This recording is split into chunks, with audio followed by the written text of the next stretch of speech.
Besides being Sunday, the Sabbath, is there anything important today? It's Mother's Day. Mother's Day. Good. Why do we celebrate Mother's Day? Yeah. Because we love our mothers. We love our mothers, okay. Do you know when the first Mother's Day was celebrated? It was about the time when I was born. No. It was almost 100 years ago, the first Mother's Day. I think it was around 1913, if I'm not mistaken. But I might be mistaken, okay? I want you to think about Mom. And can you tell me one thing that you love about your mom? Something that's just makes you bust with joy. Yeah. She's lovable. She's lovable. All right. Well, I kind of agree with that. Yeah. We all look at Faith. Oh, okay, Faith. Anybody else? Is there anything unique about your mom that you'd like to share with everybody this morning? She's crazy. She's crazy. And I hope that's in a good sense. Yeah, see? You know, it's kind of nice when moms get kind of crazy, do fun things. Anything else? She's weird in a good way. I'm sorry. She's weird in a good way. I can hear it in a good way. Anything else can you think of? My mom's fun. She's fun? Okay. Nice. Any other adjectives? Okay. Any other adjectives? Screams at us till I cry. Okay. No, you don't want to hear that one. Well, is there anything, one moment that has been very, very special to you that you and your mom has shared that it just sticks in your mind? You will never forget it. It might be something she did 8 years ago.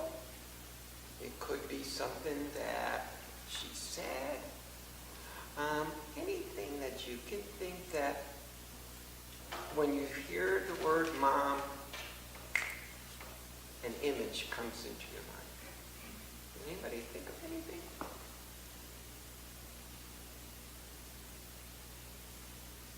Well, I'll share. My mom used to love to cook and bake. And she would make raised donuts from scratch. But she didn't do it alone. Back in the 60s, we had an old stereo, and Mom would sing with Tennessee Ernie Ford. All the hymns as she made her donuts. And I can still see my mom at the kitchen counter singing away, and she did have an excellent voice. Making those donuts, and you know what? 4 dozen didn't even last a day. So, I was wondering, can you look around? Do you see anything that we could give today as a little token for our mom? Just to say thank you. Anything in here you can see? A plant, a flower. Yeah. What are those up there? They are a plant, a flower called a calla lily. Right? I chose those this morning because I love the colors. Usually on Mother's Day, people give carnations, but I thought, you know what, that's too ordinary. And I saw those this morning, and I said, oh boy, wouldn't moms love to take a calla lily home? Don't you think that would be fun? Okay, I need some help. I'm elderly. What I would like to do this morning is I'd like somebody to bring the calla lilies down for me. Somebody do that. And we're going to have fun this morning. I want all the moms to stand up. Okay? And what I would like, I'll hold the base, and I want everyone to deliver a calla lily to somebody who's standing up. It doesn't have to be your mom, okay? So, let's do that right now, okay? Still got some left over. And I was wondering, I don't know if we have enough, but let's find out. Are there any grandmas in the congregation? If there is a grandma, why don't you stand up? Oh boy. 1, 2, 3, 4, 5, 6, 7. 4, 6. I think we got enough. Let's give every one of the grandmas a calla lily.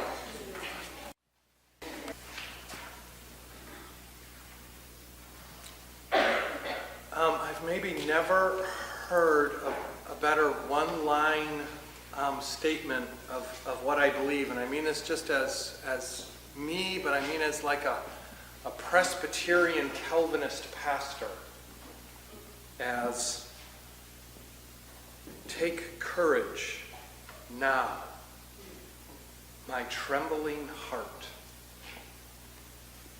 for God will take your part.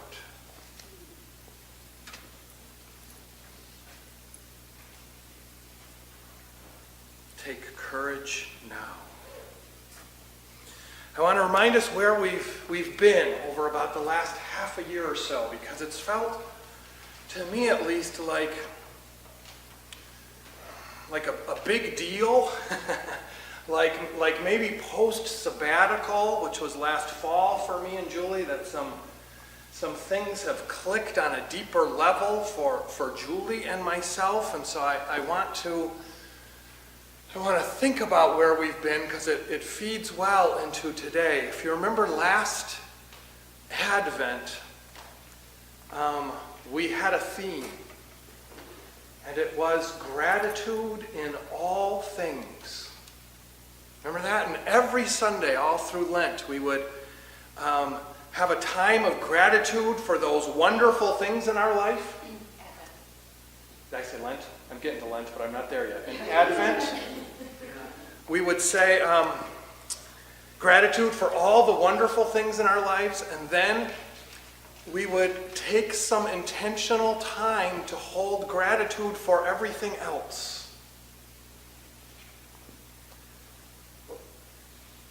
Learning on some level that everything is connected to everything. That there is no separation. And so one of our core jobs is to approach all of life with gratitude. And that changes everything. Then we got to Lent. Thank you, because I will switch those around in my mind all the time. Lent, out of my mouth, I mean. Lent, we started, I'm still wearing my bracelet, now change, trust.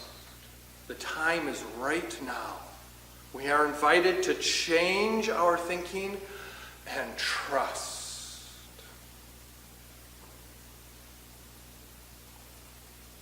And then this Easter season, we have sort of jumped off of that platform.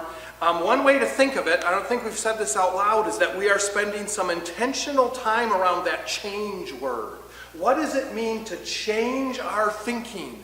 What is Jesus inviting us into?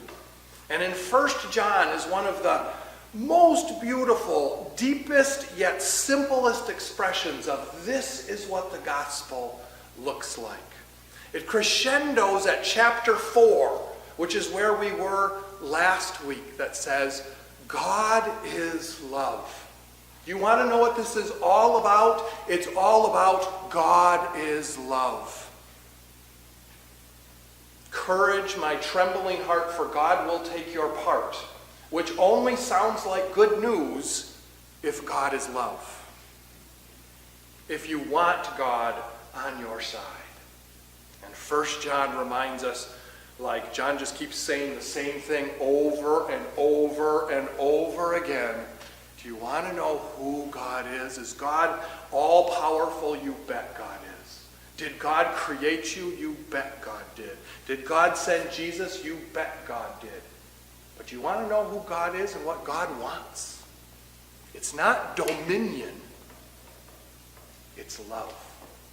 It's connection. He wants to be right there with your trembling heart. So then now we're getting the denouement. We're getting the reflections after in John chapter 5. Which says, everyone who believes, and I want to stop just a minute there,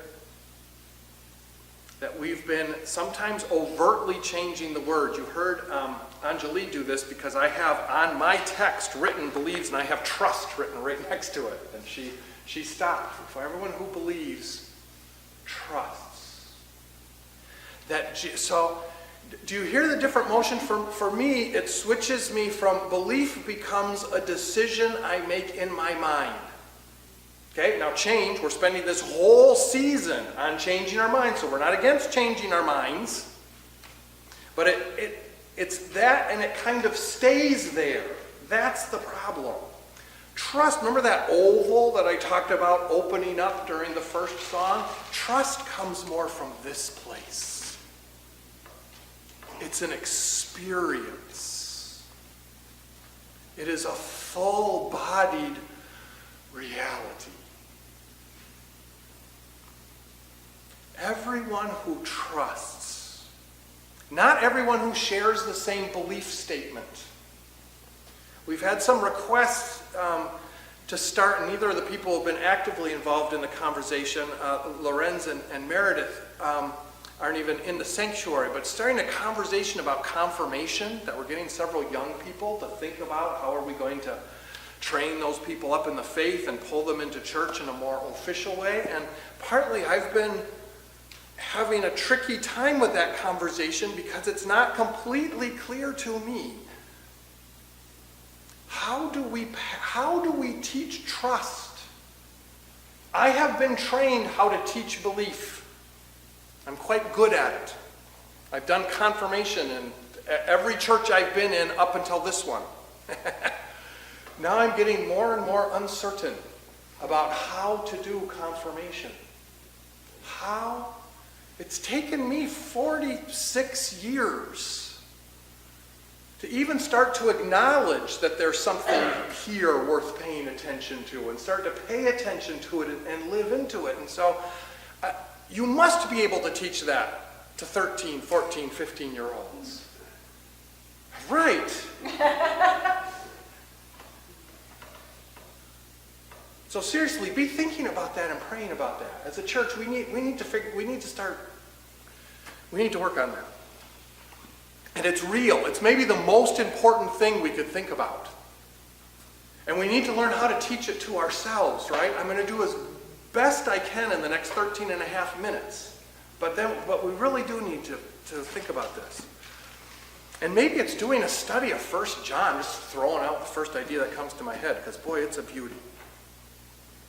Everyone who trusts that Jesus is the Christ, okay, there's another huge loaded statement already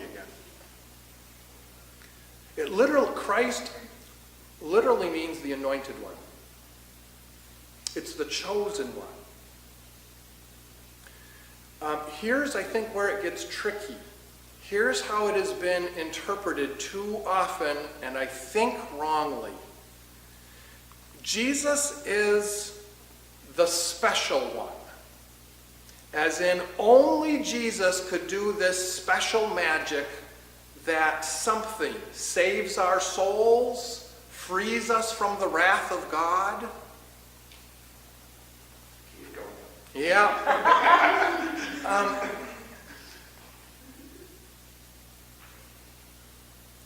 What I think it's hinting at, because I could spend a long time there, and instead I want to spend time on the positive side. What I think it's that Jesus is the one who gets it. And Jesus comes not to do some magic because he's just the right percentage of God and human to do the magic.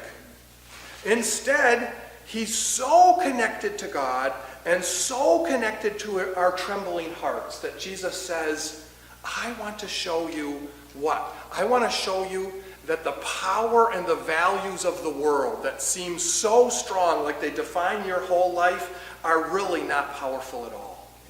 And that the thing that has power over you is the love and forgiveness and grace of God. That's what's real.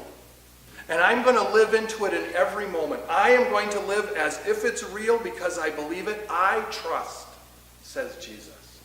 And I invite you to trust. Not, I am the special one, believe in me, you're good. No, I want to be with you. It is God taking our part in the most intimate way that God could do it. Let me say this in a different way. Jesus is I haven't even finished one verse yet. Everyone who trusts that Jesus is the Christ is a child of God. Okay, I want to spend just a second on that phrase. Every time the Bible talks about the Son of God or the child of God, again, we tend to push it into this special category. Do you know who's in that category? Everyone who trusts. So Jesus is the paradigm of what it means to be born of God. Jesus descended into the world from heaven to reveal the possibility of heaven in the world. Those who believe in Jesus are similarly born. This is exactly what Jesus says to Nicodemus in John chapter 3. What do you need to do? You must be born anew into this new reality. Nicodemus, who's all caught up in the values and the thinking of the world, what? So I've got to climb up in my mother's womb again? No. It's changing who we are. It's changing how we think. And that then changes everything. Believers, trusters, are no longer determined by the values of the world. The values of the world are death, separation, falsehood, suffering, greed, judgment, fear. Now here in church you're probably thinking, oh, those are all bad things, right? But those are all very verifiable things. Just read the news today and you will see all of them. That's what makes the world tick, right? But trusters live in the sphere of heaven, of spirit, of people who live as if they can be grateful in all things, who live as if peace and love and patience and faith are real. So when the text says, for whoever, whatever is born of God conquers the world, or what is the victory that conquers the world? Do you remember the answer? Our faith. It's the exact same word as trust.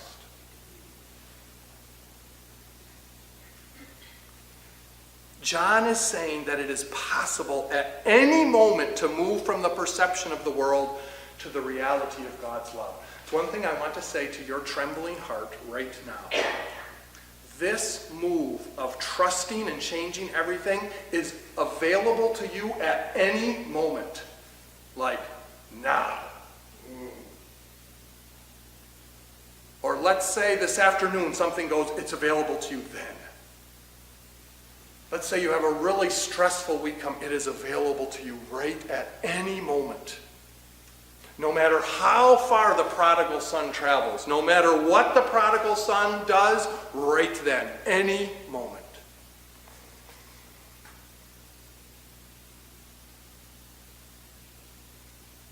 Trust and love. That's all it takes. Trust and love. Super easy, right? Okay, one, yes. Super easy. It's all it is. It's available to you at every moment. It conquers the world. Think of the kind of energy that people around the world are putting into conquering the world through other means. When this easy path, available at any moment to anyone. Two, amazingly super scary. It is vulnerable to open your heart, to trust, to be grateful. It's frightening. It makes our hearts tremble.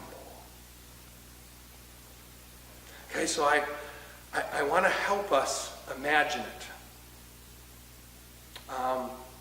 The analogy in my mind is Copernicus and this crazy idea that the Earth travels around the sun and is spinning at thousands of miles an hour on its axis. It does not pass the smell test.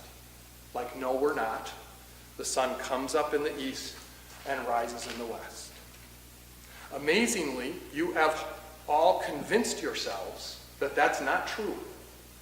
What seems so obvious, you have a picture in your mind. Now, wouldn't it have helped Copernicus a whole bunch if he could have just like teleported himself and the College of Cardinals up to the moon for just like 10 seconds? And they could have just seen, oh, could have gone back, hundreds of years of scientific history could have just gone. I want to just take a little step back and see, we can do this right now. Not just think about it, we can actually feel it. Do you remember those first lines of John? This is like 5 weeks ago already, the Sunday right after Easter. John says, "We declare to you what was from the beginning." This has always been true. That's good Calvinist too. What was from the beginning, what we have heard, what we have seen with our eyes, and what we have touched with our hands concerning the word of life. So let's think for a moment. What does trusting and loving feel like? What does it look like? What does it sound like? So I want to do an experiment with you right now, because I want you to feel it. It's an experiment in heaven living, in Jesus living, in Jesus thinking, in trying out this change of perception that John recommends. So first, I want you to get in touch with your body, especially what the Enneagram calls your 3 centers of intelligence. But this wisdom goes way back, that all of us have a power and energy that travels up and down the centers of our body. The chakras are another way to express the same thing in a different system. But for you, I just want you for a minute to just check in and first get in touch with your quiet mind. It's head, heart, and body. And not your thinking, not the bag of crazy squirrels that's attached to your head going all the time. No, your quiet mind. That deep, wise part of your mind that is full of wisdom and peace. It will be the hardest one to feel, but it should be there. Your quiet mind. This is a great exercise just to do any time, by the way. When you feel like life is spinning, get in touch with yourself. Quiet mind. Oh yeah, I've got one of those. Next, your heart. Just because you're decent human beings, you have probably spent some time trying to get in touch with your heart before. Because I've had to work as hard as any, and maybe more than some, I often actually put my hand on my heart when I do this. That helps you. Your heart is that seat of feeling and of love and of trust. Your precious, precious heart. Okay, quiet mind. Still feel it? Your trembling heart. And now your powerful, life-filled body is partly to get in touch with your guts, but it's also feeling your whole body. And now can you feel all 3 at once?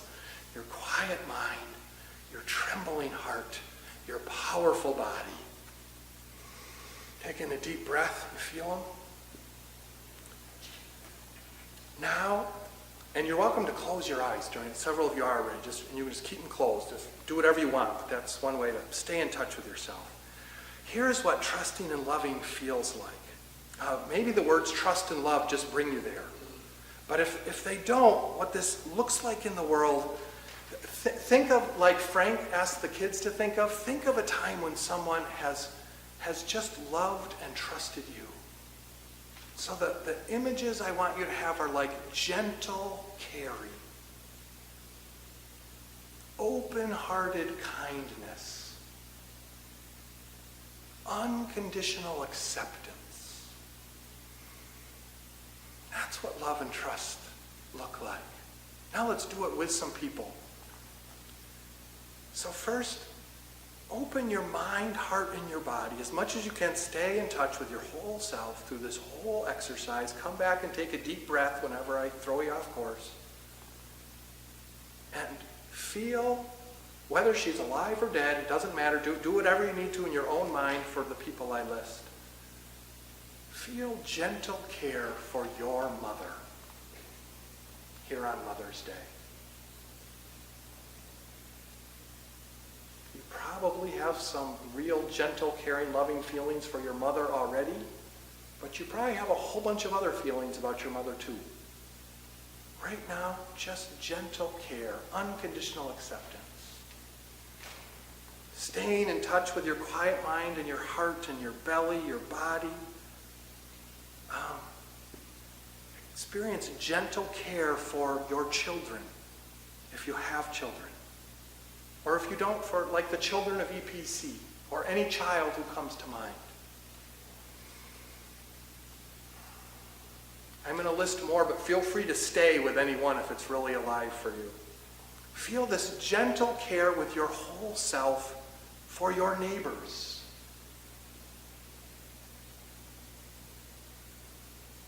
Feel gentle care. Open your heart towards the people sitting around you in this sanctuary today.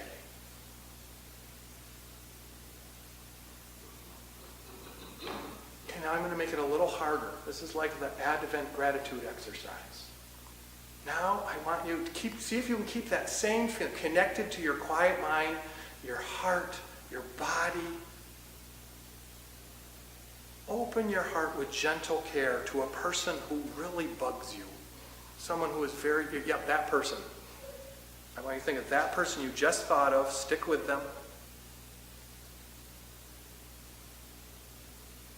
Okay, yep, your mind is starting to spin a little bit, so you're back to quiet mind, heart, body, gentle care to that person. Now let's open up that irritation box a little wider and find some group that really irritates you, really bugs you, you think is super damaging in the world. ISIS, presidential candidates, fill in the blank for you. And now holding that space, hold them with gentle care and acceptance and empathy.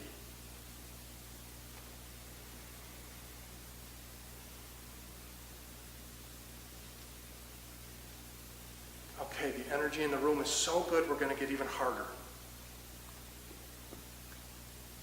Connected to your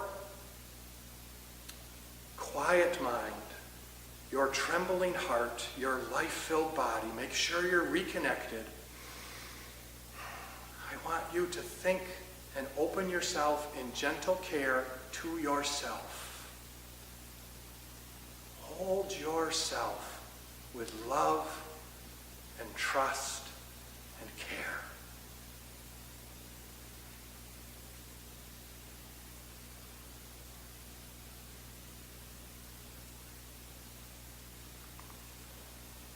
And I've got one more,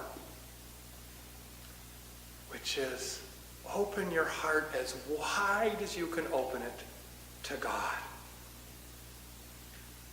And just kind of pay attention. Does that feel like a beautiful and wonderful thing? Like,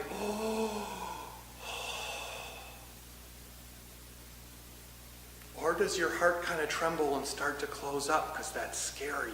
Because God is kind of scary. That amount of love and care and acceptance. So just pay attention with compassion and curiosity to yourself. But open yourself up this morning to God.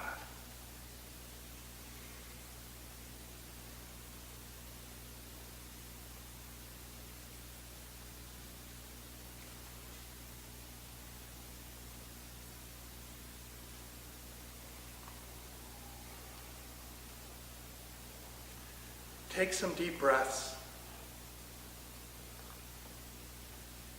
I have a few more words for you as you kind of resurface back into this space. I'm going to tell you that when we love and trust God, we become children of God. When we love and trust God, we change from those values of the world that seem to have such concrete power over us. We change to the values of the Spirit. And you know why this is true? It's because all love is God's love. All love is one love. And we have been taught that love is so different.